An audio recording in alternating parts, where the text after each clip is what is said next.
Sí, hola, buenos días. Vamos con un vídeo más de esta serie. Dios habla en la historia, claves para entender los sucesos actuales.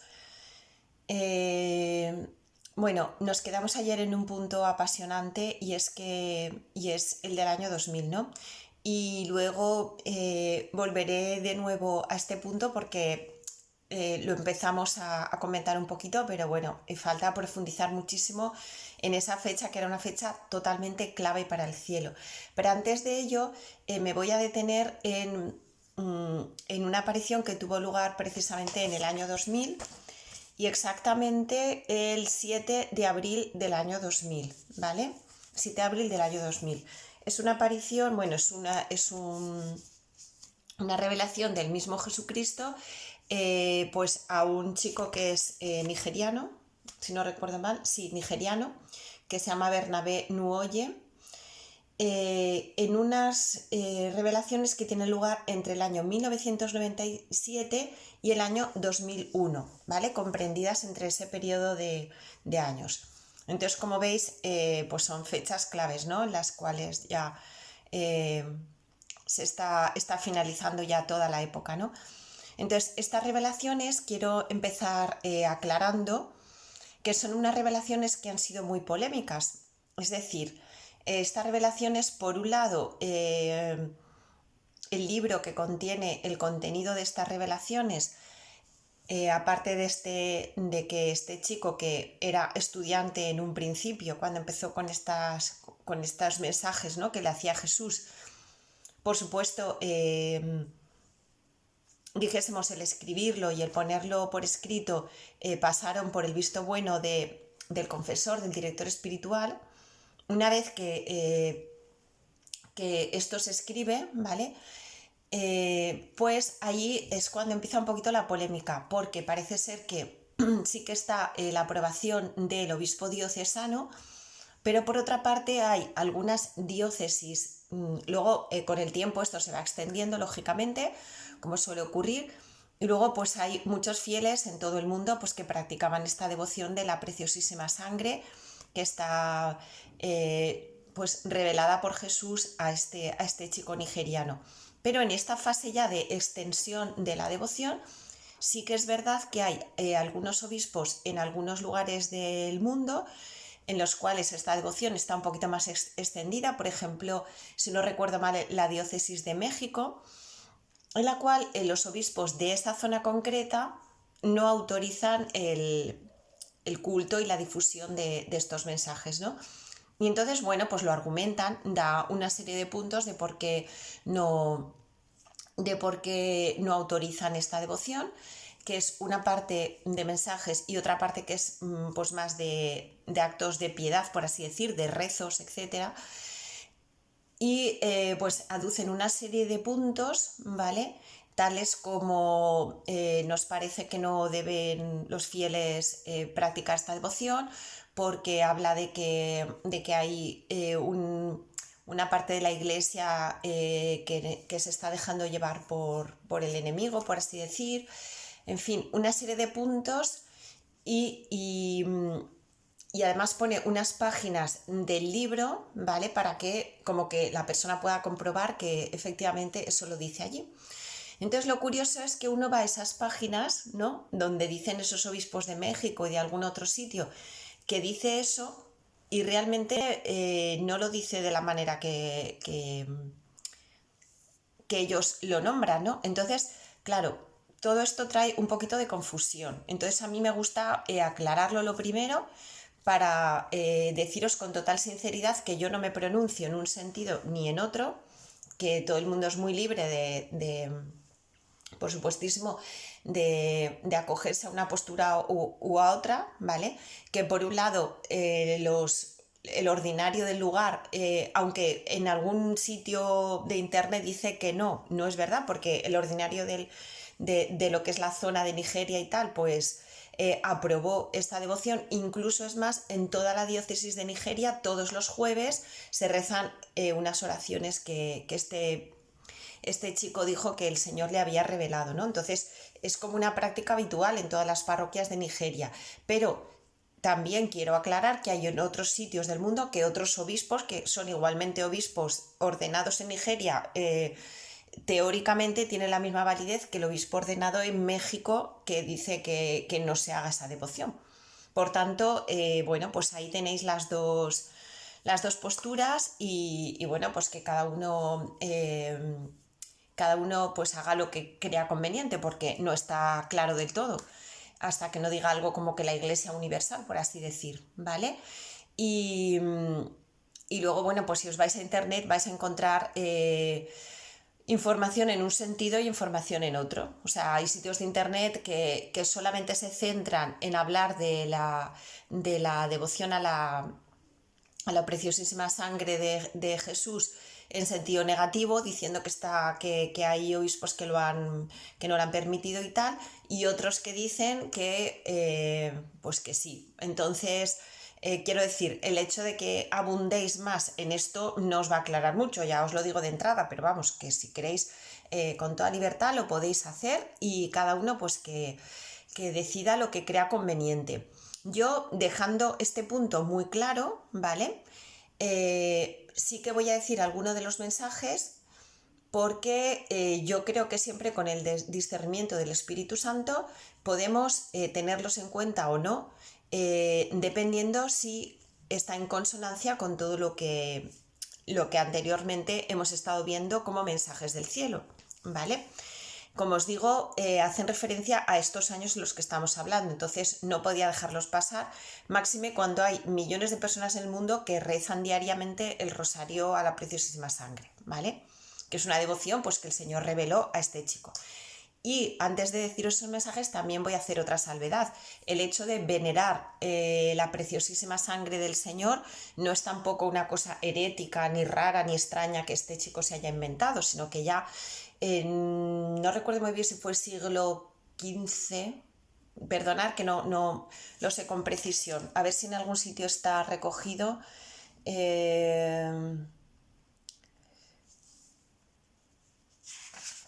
Bueno, perdonad, la fecha el siglo exacto no recuerdo. Me parece que es el siglo XV, pero no os lo digo con total seguridad. Creo que fue allí cuando empieza ya la devoción en toda la iglesia a la preciosísima sangre del Señor. Además se le da un mes para venerar esta preciosísima sangre, que es el mes de julio, y se le hace una fiesta. Con lo cual quiero decir que eso es una devoción muy antigua que la iglesia y totalmente aprobada por la iglesia y totalmente que forma parte de la doctrina católica, ¿vale? O sea que venerar lo que es venerar la sangre preciosísima de nuestro Señor, que derramó por nosotros en la cruz y que luego de manera incruenta pues está representado en el vino de la Eucaristía, pues por supuesto que estamos en línea con la ortodoxia de la Iglesia. Aquí se trata más de específicamente pues esas revelaciones que le dio a este chico, ¿no? Entonces yo os voy a leer algunas de ellas. La primera es, como os decía, la del 3 de abril del 7 de abril del año 2000, que me parece muy importante, y le dice así Jesús. Dice: mi madre ha venido a vosotros muchas veces para advertiros acerca de la hora que se aproxima. Ella ha visto los desastres que van a venir sobre vosotros, y por eso ha llorado. Ha llorado por vosotros lágrimas de sangre, y todavía no entendéis lo que se aproxima. Yo he sudado sangre en una gran agonía por vosotros. También he vertido lágrimas y sangre por amor vuestro, y todavía no entendéis el tiempo en que vivís. ¿Vale?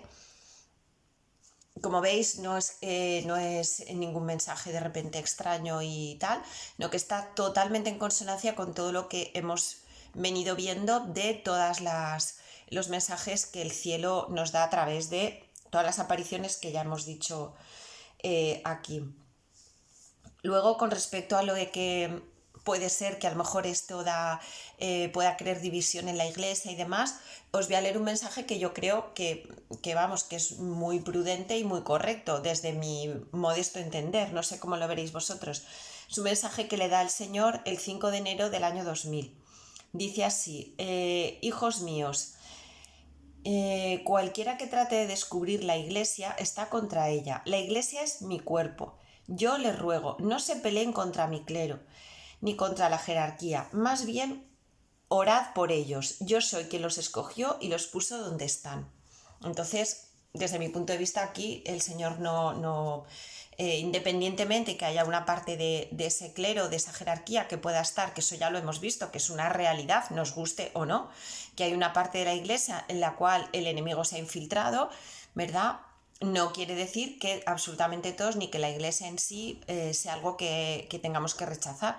Y de hecho aquí como que Jesús pone las cosas en su punto y desde mi entender muy correctamente, ¿no? Más mensajes, por ejemplo, el 12 de noviembre del 99, dice: mi agonía es grande cuando veo a muchos de mis sacerdotes que permiten que manos no consagradas repartan mi sagrado cuerpo y sangre. Mi agonía es grande cuando veo gente recibiendo la Santa Comunión en la mano. Mi agonía es grande cuando veo mi santo templo profanado. Mi agonía es grande al ver el plan del maligno de destruir mi iglesia con la ordenación de mujeres. Mi agonía es grande al ver cómo el enemigo llena los corazones de mis sacerdotes con el deseo infernal de casarse. Mi agonía es grande al ver los millones de almas que mueren diariamente y casi todas van al infierno a causa de los pecados de la carne. Hijo mío, sufro aún más por el río de sangre de los bebés no nacidos que aumenta cada día. Esta sangre conmueve al cielo más que la sangre de Abel. Entonces, como veis, pues son mensajes evidentemente políticamente incorrectos, o sea, no están conformes con lo que socialmente, incluso en algunos que ya hablamos ampliamente del Vaticano II y cómo pues parte de los sacerdotes se han educado en una mala interpretación de ese concilio. Pues bueno, aquí el Señor habla de una serie de puntos pues que evidentemente hay alguna persona que al leerlo le pueda escocer porque no lo vive así, ¿no? Pero no deja de ser lo que realmente la doctrina sana de siempre de la Iglesia.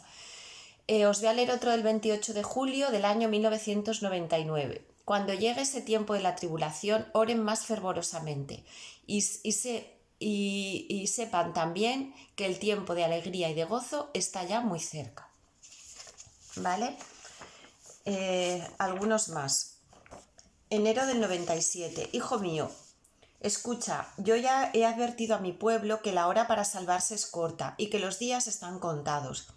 Ustedes han visto lo que sucederá a los hijos que confían en mí, mis hijos fieles.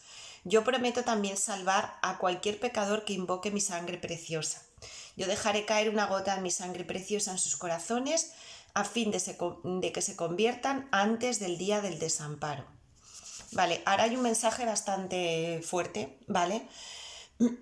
Y que se refiere a los sacerdotes y es del 19 de enero de 1997. Dice así: hijo mío, te digo que solamente una cuarta parte de mis sacerdotes sobrevivirá después del gran castigo. Solo aquellos que sean marianos y eucarísticos. Hijo mío, reza siempre el Santo Rosario, tal como mi madre te lo ha ordenado. Reza el Santo Rosario de mi preciosa sangre inmediatamente después. Debes hacer esto porque la hora de la salvación es corta. Vale, pues aquí me detengo un momentito simplemente para pues que caigamos en la cuenta de cómo el Señor nos advierte de que realmente de todos los sacerdotes del mundo, pues una cuarta parte es la que dice aquí el Señor que se va a salvar. Evidentemente no es que todos los demás estén todos en el error. Podrá haber muchos sacerdotes que en ese momento de la tribulación den su vida en condición de mártires, ¿vale?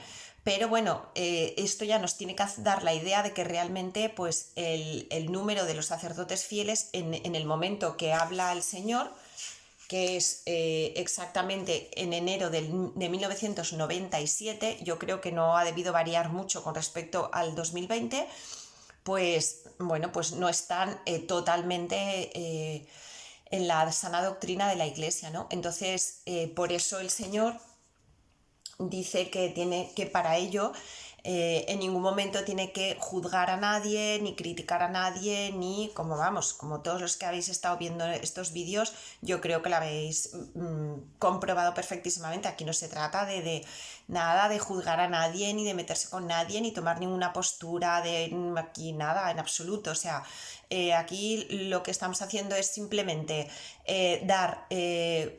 ir exponiendo una serie de hechos que son históricos en el sentido de que sucedieron en una fecha, en un lugar determinado, como todo en la historia, ¿vale? Que la historia no es solamente Napoleón haciendo una guerra, sino la historia es todo lo que acontece en el devenir de los acontecimientos. Y es lo que estamos haciendo, exponer hechos en su fecha y en su contexto histórico. Y entonces aquí, después de esto, lo que nos invita el Señor es a orar. Y dice, bueno, pues en vez de eso, pues nada, tú tienes que estar allí encerrado con 4 sacerdotes maravillosos y vosotros sois los guays del momento y todos los demás son las que se van a ir al infierno y son lo peor, no les hagáis caso. No, no, en ningún momento dice esto el Señor.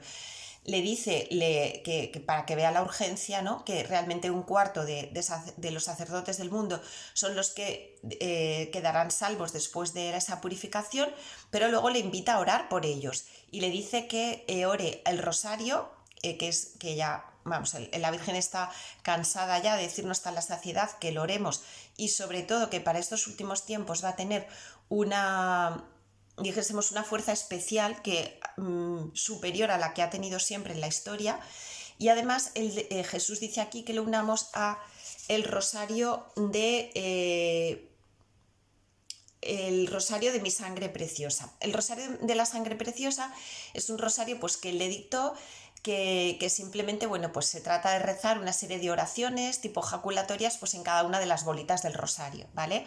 Un poco pues eso, haciendo que la sangre preciosa de Jesús, que realmente es la que nos salva de los pecados, pues que venga sobre nosotros, ¿no? Vale, aquí hay otro mensaje del 29 de enero del 97 que también habla de esta devoción. Dice, en este caso, la que habla es María, ¿vale? No es Jesús. Y María le dice, hijos míos, este rosario de la sangre preciosa de mi Hijo es una de las más grandes plegarias que aplaca la ira del Padre Eterno y trae misericordia al mundo, ¿vale? Entonces aquí la Virgen pues también nos anima a esto. Por ejemplo, este rosario es el que os digo que en muchas partes del mundo pues se tiene la costumbre de rezarlo los jueves, ¿no? Por ejemplo, allí. Otro mensaje del 4 de febrero del 97. Piensen acerca de mi crucifixión, el sudor de sangre, la flagelación, la corona de espinas, mi cuerpo traspasado y las 3 horas que colgué en la cruz. Si me amáis, tened misericordia de mí. Otro del 14 de julio del 97. El espíritu del mal ha causado divergencia en la Santa Iglesia, en las familias, en las escuelas y en la sociedad. Cardenales luchan contra cardenales. ¿Os suena esto, no? Que ya lo ha repetido la Virgen en tantas ocasiones. Obispos contra obispos. La guerra espiritual se incrementa. Esto ha causado tibieza espiritual en muchas almas. Bueno, pues como veis, nada nuevo. O sea, si esta devoción al final nos la cargamos, pues casi que tendríamos que cargarnos todas las demás, ¿no? Porque está muy en consonancia con todo lo que nos ha dicho ya la Virgen. Y luego hay 2 mensajes muy importantes, uno del 24 de julio del 98 y otro del 29 de julio del 98, que os voy a leer porque me parecen muy, muy importantes. Dice, hijos míos, ¿sabéis que cada minuto que pasa crece rápidamente la perversidad? Al aumentar los pecados en el mundo, mi agonía se acrecienta. El número de bebés inocentes abortados diariamente es muy grande. La sangre de estos niños conmueve mi corazón agonizante e incrementa mi agonía. Si os acordáis, hace muy poquito hablé de otra aparición de la Virgen que también hablaba de que realmente era el pecado que más... Era el pecado que precisamente que más estaba haciendo sufrir, ¿no? Al corazón de Jesús y a su corazón, y por los que el castigo no podía seguir esperando mucho tiempo más. Creo que fue en el vídeo anterior, en el año 85 en Nayu, Corea, vuelve a hablar también de esto. Como veis, es que todos los mensajes están relacionados. Vale. otro del 15 de marzo del 99 que dice así: hijos, yo estoy en Getsemaní en este momento de la historia por vosotros y por todo el mundo, porque la hora se aproxima, la hora dolorosa, tan terrible y aterradora. Hijos míos, ¿cuántos sobrevivirán? Por el amor que siento por vosotros y por todos los hombres, estoy aquí en Getsemaní. Permaneced en Getsemaní conmigo para que no os deis por vencidos cuando llegue la hora, ¿no? Entonces, esta es una revelación en la que el Señor nos anima a esa hora santa, que es muy frecuente, que muchos fieles lo hacen en la iglesia, ¿no? Pues que es una devoción que muchísima gente practica, que es el estar en oración el jueves por la noche, pues recordando un poco esa hora de Getsemaní, ¿no? En la que el Señor estaba allí orando antes de que empezase su pasión y muriese luego el viernes. Bueno, pues esa hora santa que muchos fieles ya practicaban, normalmente de 11 a 12 de la noche, pero bueno, que puede ser la hora que sea, pero bueno, en esa noche, pues aquí el Señor le dice que la amplíe de alguna manera, le da el nombre, en lugar de hora santa, le da el nombre de la hora de Getsemaní, pero bueno, que es muy parecida, y simplemente le da muchísimas oraciones que se pueden rezar allí y que se habla... exactamente, el Señor da unas horas muchísimo más amplias, ¿no? Que son desde las 11 de la noche hasta las 3 de la mañana. Bueno, entonces dice que esa es como la hora de Getsemaní, y entonces lo que el Señor nos anima es que permanezcamos con Él a partir de ahora, en esa hora santa los jueves, para estar preparados, para que no nos pille, pues igual que pasó cuando Él estuvo orando en Getsemaní, ¿no? Pues que se durmieron los discípulos, como todos sabéis, y entonces él sufrió solo, ¿no? Entonces él nos dice de alguna manera con este mensaje que ahora la prueba no la va a pasar él la va a pasar con nosotros, pero que la cruz va a ser para nosotros en esta ocasión, ¿de acuerdo? Para nosotros y para la Iglesia. Esto ya, incluso en el Catecismo de la Iglesia Católica lo podéis consultar, que es algo que es doctrina católica, que la Iglesia tiene que pasar por un tiempo de purificación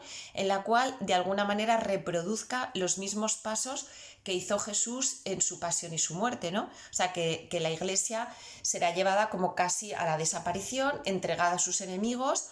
La Iglesia fiel quedará en nada, como quedó al pie de la cruz, que estaba solamente Juan y la Virgen, y parecerá que habrá muerto, pero luego vendrá pues otra vez el resurgir, ¿no?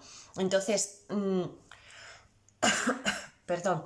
Entonces, lo que nos comenta aquí el Señor en este mensaje es precisamente que como va a venir esa crucifixión, esa prueba, que es como nuestra cruz, por así decir, pues que nosotros también nos tenemos que preparar, igual que Él se preparó en Getsemaní, para que no nos venga de repente, ¿no?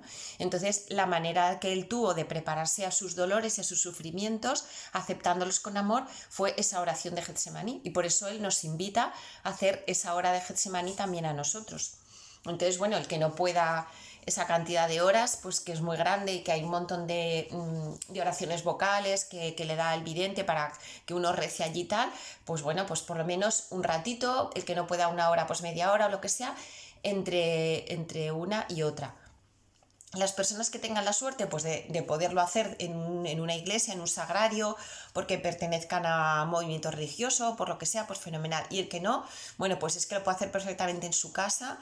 Incluso, como sabéis, lógicamente que es una hora eucarística y de Getsemaní, porque también en ese momento, pues como sabéis, el jueves es cuando Jesús instituyó la Eucaristía. Pues ahora en internet, en YouTube, tenéis un montón de adoraciones u horas santas, o como lo queramos llamar, en las cuales pues muchas comunidades exponen lo que es la custodia y lo podéis poner perfectamente sin, a lo mejor en el ordenador, en una tablet grande, lo que sea, encendéis vuestras velitas y hacéis vuestra hora de Getsemaní, ¿no? Un poco para estar preparados para que cuando venga todo lo que tiene que venir, pues que estemos más fuertes, ¿no? Vale, ahora os digo uno de mayo, de 7 de mayo del 99, y la que habla es la Virgen María. Y dice así María: mi sufrimiento es grande. Uniros a mí en la batalla contra el dragón infernal. Todos aquellos que están sellados con la sangre del Cordero, luchad conmigo contra las herejías que destruyen a la Iglesia. A través de la sangre del Cordero sin mancha, La fe de la verdadera Iglesia, su verdadera doctrina y su santidad serán pronto restauradas. ¿Vale? Bueno, pues eso, que aquí la Virgen pues vuelve a decir que la importancia y la urgencia de esa batalla que ya está desatada y que de alguna manera nosotros tenemos que ser sellados. De esto ya hemos hablado en otras ocasiones, ¿no? Por ejemplo, con la consagración, que también es un sello invisible, así como los israelitas fueron sellados en las jambas de las puertas con la sangre de ese cordero, y cuando pasó el ángel exterminador en las plagas de Egipto, las plagas hacían mella en los egipcios, pero no en los israelitas, porque tenían esa marca en las jambas de las puertas. De esa manera dice la Virgen que también los fieles a Jesús, pues tenemos que tener como esa marca ya no física, sino espiritual, para que esa gran tribulación, en esa gran tribulación, Satanás no pueda atacarnos, ¿no? Entonces, por ejemplo, ella también habla en ese sentido cuando habla de su consagración, de la consagración a su corazón inmaculado, que también deja de ser un sello, ¿no? Para, de alguna manera, pues cuando venga Satanás, que Satanás sí que ve el sello, nosotros no lo vemos, pero él sí, por así decir, es una manera de decir, este es mío, a este no lo toques, ¿vale? Y también aquí la Virgen habla de que la sangre de Jesús también es un sello, ¿no? También es un sello que nos sella. Hay unas oraciones devocionales para, pues, esto del sello, que se tienen que hacer durante, durante un tiempo determinado, pues estas oraciones de Getsemaní seguidas, y luego, pues, y luego, pues eso, que intentar hacerlo de alguna manera, así ya pues estaremos como sellados por la sangre de Cristo. Pero bueno, yo lo que os animo, independientemente de la devoción, que puede ser también muy aconsejable el que la quiera hacer, es sobre todo a pensar que cada vez que nos confesamos, de alguna manera estamos sellados por la sangre de Jesús, ¿no? Y que podemos repetir muchas veces esa ejaculatoria de preciosísima sangre de Jesús, sella mi corazón y sella mi alma, ¿no? Entonces, bueno, pues yo os he querido comentar estos mensajes y os he puesto en antecedentes de cómo están las cosas para que luego cada uno con toda libertad. Vamos a volver un poquito a lo que pasa. Como veis, todos estos mensajes del 97 al 2001 son contemporáneos a lo que ayer hablamos de lo de Juan Pablo II y lo del año 2000, que era un año clave. Vale, pues voy a acabar intentando deciros alguna palabra más sobre sobre esta realidad.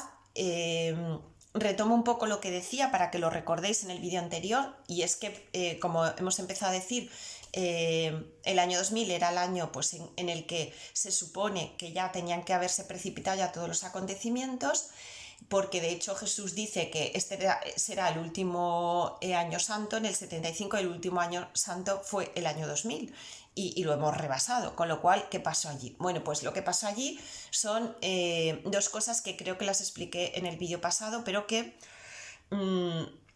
bueno, voy a insistir un poquito sobre ellas, y es que el tema de que las fechas del cielo a mí es una de las cosas que más me apasionan, o sea, que el Señor haga depender las cosas de nuestra libertad, ¿no? O sea, a mí eso me parece espectacular.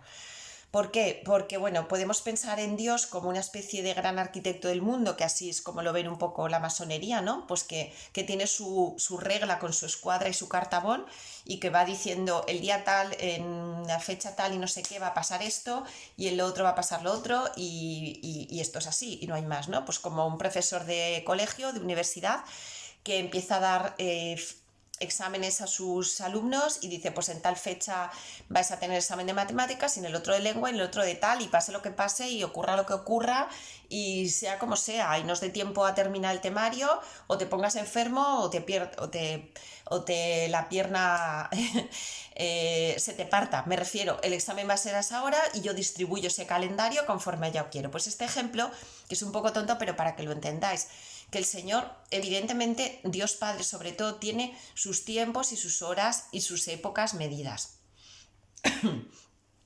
De acuerdo, pero luego es tan bonito porque realmente es el ser humano el que va a poner un poquito, pues, el que va a modificar de alguna manera el que esas fechas y esas épocas se den en un momento o en otro. Y para eso para que lo entendáis, os voy a poner el ejemplo de la Virgen. realmente en todo el Antiguo Testamento, a pesar de que la gente piensa que todo lo que está dicho allí simplemente es para anunciar la venida de Jesús, ¿vale? En realidad, en el Antiguo Testamento también lo que se predice allí es para anunciar todo lo que va a ocurrir hasta el fin de los tiempos, ¿vale? Hasta nuestros días. Con lo cual hay profecías, pues del libro de Daniel, hay profecías de Isaías, hay profecías de Ezequiel, que no son para cuando viene Jesús a la tierra, sino que son para nuestros días. Esto es algo extraordinario que mucha gente desconoce, ¿vale? Bueno, pues evidentemente que había una fecha prevista para que viniera el Mesías y calculada perfectamente y todo lo que sea. Pero sabemos que la Virgen de alguna manera adelantó la hora para que viniese ese Mesías esperado por los judíos durante hacía tantísimos siglos. La Virgen, con sus deseos, con sus oraciones, con sus ruegos a Dios y con su ofrecimiento, cuando ya se ofreció totalmente lo que ella tenía, se vació de sí misma totalmente y le dio lo que era más preciado para una niña del pueblo judío, que era su maternidad, porque una mujer, el único y exclusivo valor que tenía en el pueblo judío era la posibilidad de que pudiese ser madre del Mesías. Entonces eso es lo que le hacía grande y valiosa y que su vida tenía sentido. O sea, una mujer que era estéril, o sea, era una mujer maldita de Dios, así de claro. O sea, el único valor que tenía una mujer en ese tiempo era ese exclusivamente. Y la Virgen le ofrece eso, que es lo más grande que podía tener. Lo que le iba a acarrear como una vida inútil de cara a la sociedad, la iba a considerar como una maldita de Dios y bueno, y se jugaba el tipo, porque tampoco sabía si el esposo con el que iba a contraer matrimonio iba a estar por la labor de respetar esos deseos suyos de entrega al Señor o no, y iba a imponer sus deseos legítimos de ser padre, ¿vale? Entonces, a pesar de todo eso, ella ruega, desea, ofrece, ora y le da ese regalo inmenso de decir, por favor, ven ya, o sea, no te hagas esperar más, ven ya.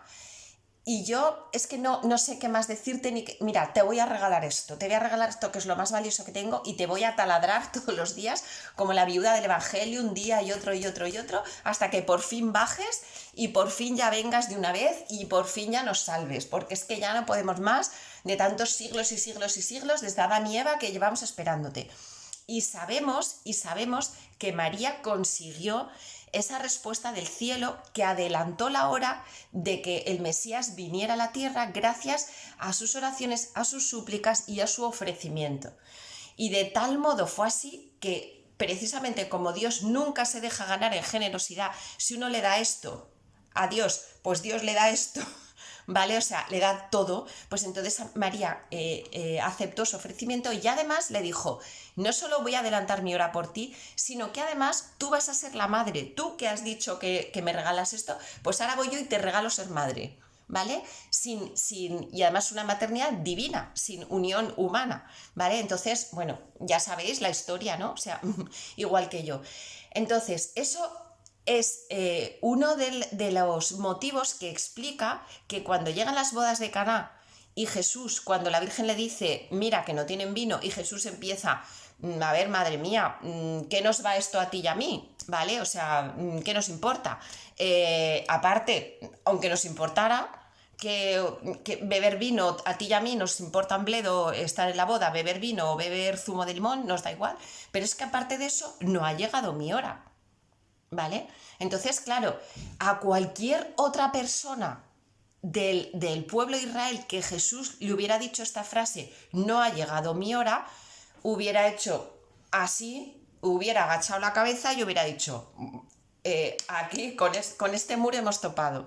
Los designios de Dios son inamovibles. Y ellos lo sabían. O sea, 40 años en el desierto, todo está fijado, prefijado, todo con fechas, todo tal. Y el pueblo judío, para el pueblo judío las fechas son muy importantes porque ve cómo realmente Dios utiliza las fechas, los años, los días. O sea, no es, bueno, pues ya os sacaré de Egipto cuando ya veremos. O bueno, vais a estar en el desierto, pues no sé, unos 37 años, pero ponle 40. No. El pueblo de Israel tiene unas fechas y Dios le acostumbra a esto. Y sabe que cuando Dios designa algo, eso es inamovible. Entonces, qué extraño que una niña judía de aquella época, educada así, cuando Jesús, que ella sabe que es el Hijo de Dios, le dice, aún no ha llegado mi hora, no se hubiera callado, hubiera agachado la cabeza y hubiera dicho, pues hijo, lo que tú digas. Hágase tu voluntad, a mí me hubiera gustado lo del vino, pero no pasa nada, cuando tú determines, tiene que ser dentro de 6 meses, lo que tú determines. No, ella no hace eso. Y dice, no ha llegado mi hora. Y se vuelve y dice, ah, vale. Y le dice ya lo sabéis, a los sirvientes, oye, hacer lo que él os diga. Vamos, le entró por aquí, le salió por aquí. ¿Por qué hace eso la Virgen? Porque María, todo lo que hace es porque tiene una experiencia previa que se ha guardado en su corazón y hace que cuando esa experiencia se replica en el tiempo, en el futuro, ella ya tiene un aprendizaje previo, toma ese aprendizaje y actúa conforme a lo que aprendió años antes. Y eso lo podemos ver en toda la vida de María. O sea, eso lo podemos ver, por ejemplo, cómo Dios prepara a María para que no se desespere después de la muerte de Jesús y que espere esos 3 días de la resurrección en esperanza y en paz, aunque sea en dolor, porque Dios ya la prepara muchos años antes cuando el niño se pierde en el templo y están 3 días buscándolo. Entonces María en ese momento no entiende nada, sufre muchísimo y le dice a su hijo, pero ¿por qué nos has hecho esto? Si te estábamos buscando como locos angustiados tu padre y yo. Y Jesús le contesta lo de que yo tenía que estar en las cosas de mi padre. Ella no entiende nada, pero se lo guarda. Al guardárselo, ella tiene una sabiduría, porque es lo que no hacemos nosotros, que nos ocurren cosas que Dios nos está hablando y nosotros nos olvidamos. María nunca se olvidaba de nada, lo rumiaba, lo pensaba, lo hacía. Y cuando le viene otro acontecimiento que es análogo, aunque no sea exactamente igual, al previo, entonces María ya tiene una sabiduría para actuar de esa manera con respecto a lo que ella aprendió de antes. Entonces cuando le llega la resurrección dice, no me tengo que desesperar, mi hijo va a resucitar, mi hijo está en las cosas de su padre.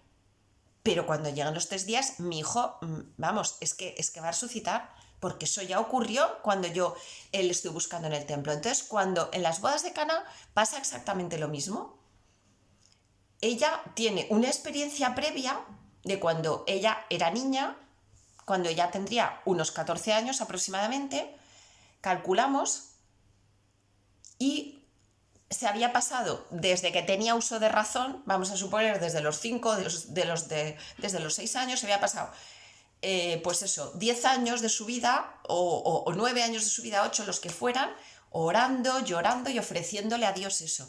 Y cuando ella cumple 14 años, en el momento que sea, tiene lugar la anunciación, la respuesta de Dios. Esa respuesta es una respuesta positiva, es una respuesta que implícitamente le está diciendo, sí, he adelantado mi hora por ti. Iba a esperar. Todavía no era el momento de que yo llegara y me encarnase en este momento preciso, pero he adelantado la hora por ti, por tus ruegos y por tu ofrecimiento. Entonces María se da cuenta que efectivamente Dios actúa de esa manera y que ella tiene el poder de adelantar la hora de Dios. Esto podría sonar como súper de persona como muy orgullosa y muy tal. O sea, pero vamos a ver, tú, por mucha Virgen María que seas, no dejas de ser una criatura humana. ¿Y tú cómo vas a tener el poder de modificar los planes de Dios que son inamovibles, allí escritos en mármol desde siglos? Pues ese es el poder del amor. Ese es el infinito poder del amor. Y si no, hablar con algún padre que tenga una niña de 5 años y que él tenía pensado, pues eso, una fecha inamovible para hacer la declaración de la renta ese domingo por la tarde, pero la niña de 5 años le pone la carita y no sé qué y le dice, papi, por favor, llévame al parque, papi, por favor, y al final el papi le acaba llevándola al parque, ¿no? Y no estaba previsto, y no es que la niña sea más importante que el padre. El padre sabe perfectamente que a lo mejor lo que él tenía que hacer es incluso más importante o más correcto y que el parque podía ser mañana o pasado. Pero Dios, fijaros, es algo extraordinario porque es que es vulnerable. O sea, Dios se deja forzar por amor. Ese esa capacidad que nosotros tenemos de modificar las fechas inamovibles de Dios, para hacerlo uno tiene que tener el corazón de María. Evidentemente que no lo va a hacer cualquiera, ¿no? Pero María sí, María lo modificó.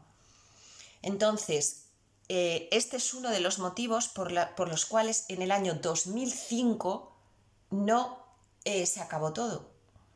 Porque existe la libertad humana por la que una persona, que en este caso no fue María, en este caso fue el grandísimo santo que fue Juan Pablo II, sabedor de lo que iba a ocurrir ese año, él se ofrece a Dios y le dice exactamente igual que le dijo Jesús en Getsemaní a su padre: Padre, si es posible que pase de mí este cáliz, si es posible que este castigo para la humanidad pase, pero si no es posible, que recaiga sobre mí, que se haga tu voluntad.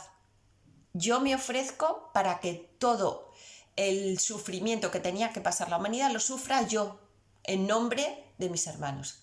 Y ahí empezó el horrible calvario de ese papa desfigurado que todos conocéis, que fue Juan Pablo II desde el año 2000 hasta el año 2005. Esos 5 últimos años de su pontificado, que lógicamente no fueron cada vez un poquito más, hasta el momento que murió, que ya estaba tan desgastado. Entonces todos podíamos ver un crucificado en vida, una persona pues eso, con sus facultades súper mermadas, con sufrimientos que solo dicen hasta las propias religiosas que convivían con él, ¿no? Y que le llevaban la medicación y tal.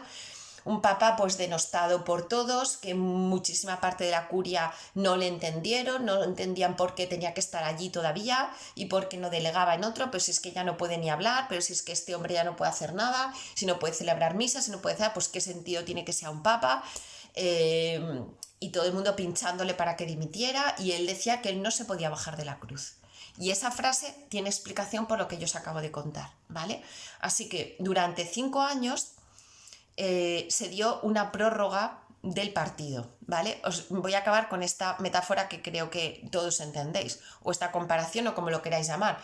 Un partido que se tenía que acabar en un momento determinado, el árbitro pita el final del partido, pero sucede algo que el árbitro tiene que hacer una prórroga, ¿vale? Entonces el partido, para que lo entendamos así en un lenguaje muy llano, tenía que terminar en el año 2000, pero se produce esa primera prórroga hasta el año 2005 por el ofrecimiento a la justicia de Dios por Juan Pablo II. Y mañana vamos a continuar y vamos a seguir dando luz a lo que ocurre desde el año 2005 hasta nuestros días. Un besito y hasta mañana.